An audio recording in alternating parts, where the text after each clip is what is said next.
Hello friends, मैं हूं नीलाशा और स्वागत है आप सभी का मेरे चैनल स्टडी विद नीलाशा।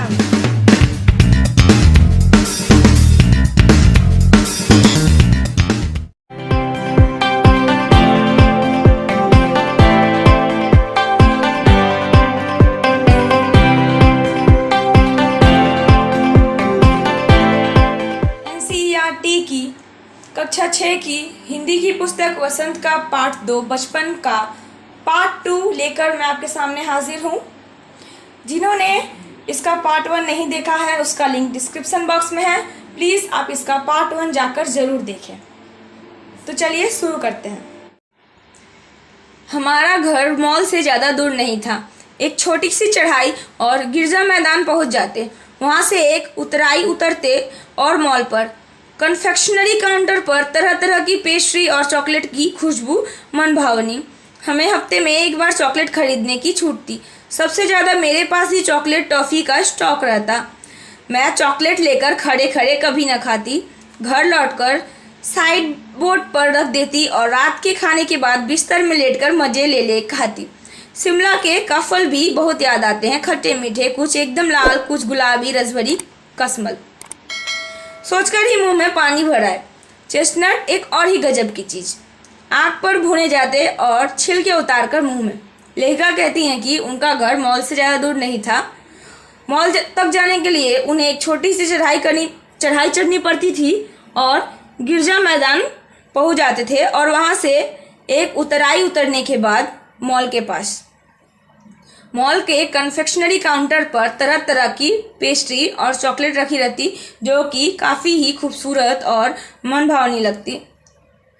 उन्हें हफ्ते में एक बार चॉकलेट खरीदने की छूट थी और लेखिका के पास ही चॉकलेट और टॉफ़ीज़ का सबसे ज़्यादा स्टॉक रहता। वह चॉकलेट खरीद कर तुरंत नहीं खाती थी, बल्कि घर पे आकर रख देती थी और रात के खाने के बाद बिस्तर में लेटकर बड़े मज़े से खाती थी। लेखिका कहती हैं कि उन्हें शिमला के काफल भी बहुत याद आते हैं। काफल एक तरह की बेरीज हैं। वह खट्टे मीठे होते हैं, कुछ लाल, रसभरी, बहुत ही मज़ेदार। लेखिका कहती हैं कि चेस्टनट और एक गजब की चीज़ है। उन्हें वह आग पर भूनकर छिलके उतारकर खाते थे। चने जोर गरम और अनारदाने का चूर्ण। हाँ, चने जोर गरम की पुड़िया जो तब थी वह अब भी नज़र आती है, पुराने कागज़ों से बनी हुई। इस पुड़िया में नीरा हाथ का कमाल है। नीचे से तिरछी लपेटते हुए ऊपर से इतनी चौड़ी कि चने आसानी से हथेली पर पहुंच जाए। एक वक्त था जब फिल्म का गाना चना जोर गरम बाबू मैं लाया मज़ेदार, चना जोर गरम उन दिनों स्कूल के हर बच्चे को आता था। कुछ बच्चे पुड़िया पर तेज मसाला बुड़कवाते। पूरा गिरजा मैदान घूमने तक यह पुड़िया चलती। एक एक चना पापड़ी मुंह में डालने और कदम उठाने में खासी लय रफ्तार थी। लेखिका कहती हैं कि उस समय चने जोर गरम और अनारदाने का चूर्ण मिलता था। चना जोर गरम की पुड़िया आज भी हमारे आसपास देखी जाती है। वह कहती हैं कि चना जोर गरम जिस पुड़िया में दी जाती थी वह काफ़ी ही कमाल की थी। वह नीचे से तिरछी लपेटते हुए ऊपर की ओर इतनी चौड़ी होती कि उसमें से चना हथेली पर डालने पर वह आसानी से हथेली पर पहुंच जाती थी। उनके समय में एक फिल्म का गाना अत्यंत प्रचलित था, चना जोर गरम बाबू मैं लाया मज़ेदार चना जोर गरम। यह गाना उन दिनों स्कूल के हर बच्चे को याद था। बच्चे एक पुड़िया लेकर सारा गिरजा मैदान घूम लेते, एक एक चना पापड़ी मुंह में डालते। कदम उठाने में उनकी लय रफ्तार काफ़ी ही अच्छी।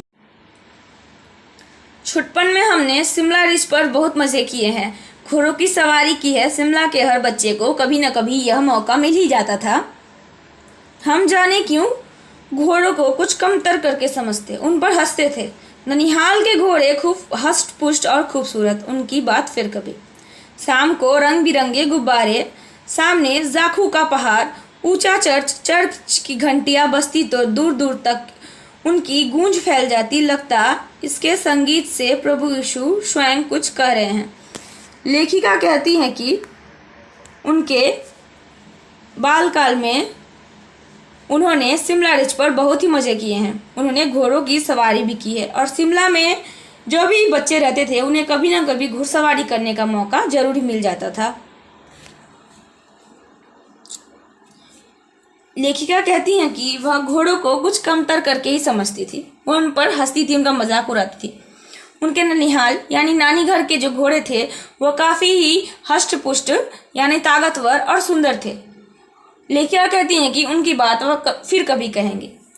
शाम को हरे नीले गुब्बारे और सामने जाखू का पहाड़, ऊंचा चर्च। लेखिका कहती हैं कि जाखू के पहाड़ पर एक ऊंचा चर्च था। चर्च की घंटियां बजती तो दूर दूर तक उसकी गूंज फैल जाती और ऐसा लगता कि स्वयं प्रभु यीशु उनसे कुछ कह रहे थे। यह दृश्य उन्हें बहुत ही मनोहारी लगता। सामने आकाश पर सूर्यास्त हो रहा है। गुलाबी सुनहरी धारियां नीले आसमान पर फैल रही हैं। दूर दूर फैले पहाड़ों के मुखड़े गहराने लगे और देखते देखते बत्तियां टिमटिमाने लगी। रिज पर की रौनक और मॉल की दुकानों की चमक के भी क्या कहने। स्कैंडल पॉइंट की भीड़ से उभरता कोलाहल।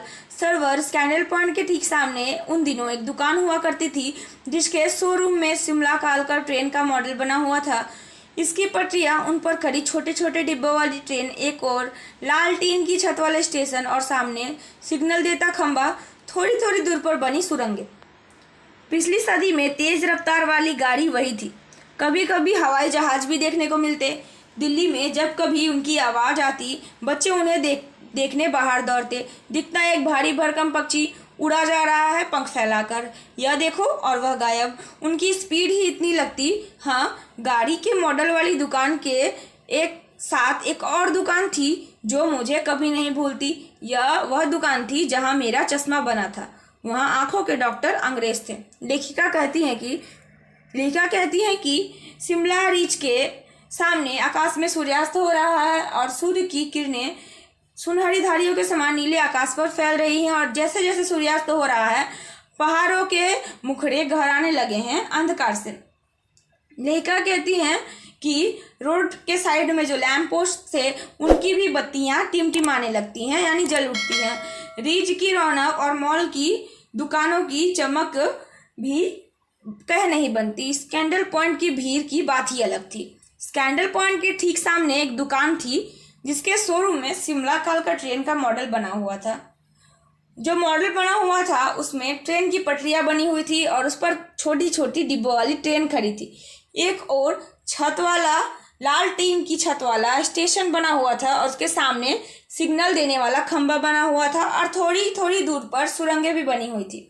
लेखिका कहती हैं कि उनके समय में तेज रफ्तार वाली गाड़ी शिमला कालका ट्रेन ही थी और कभी कभी हवाई जहाज भी देखने को मिलते। दिल्ली में जब कभी भी हवाई जहाज की आवाज़ आती तो सभी बच्चे घर के बाहर आकर दौड़ते उसे देखने के लिए। जब वह हवाई जहाज को देखते तो उन्हें लगता था कि एक भारी भरकम पक्षी अपने पंख फैलाकर आकाश में उड़ा जा रहा है। वह जैसे ही हवाई जहाज को देखते थे वह एक पल में ही हवाई जहाज गायब हो जाता था। उसकी स्पीड ही कुछ इतनी अधिक थी। लेखिका कहती हैं कि गाड़ी के मॉडल वाली दुकान के साथ एक और दुकान थी। वह दुकान उन्हें आज भी याद है क्योंकि उसी दुकान में उनका पहला चश्मा बना था और उस दुकान में जो डॉक्टर थे वह अंग्रेज थे। शुरू में चश्मा लगाना बड़ा अटपटा लगा।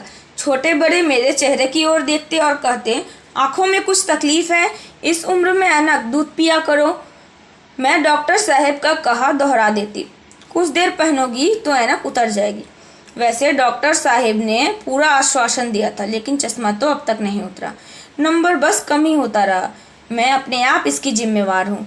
जब आप दिन की रोशनी को छोड़कर रात में टेबल लैंप के सामने काम करेंगी तो इसके अलावा और क्या होगा। हाँ, जब पहली बार मैंने चश्मा लगाया तो मेरे एक चचेरे भाई ने मुझे छेड़ा, देखो देखो कैसी लग रही है। आँख पर चश्मा लगाया ताकि सूझे दूर की, यह नहीं लड़की को मालूम सूरत बनी लंगूर की।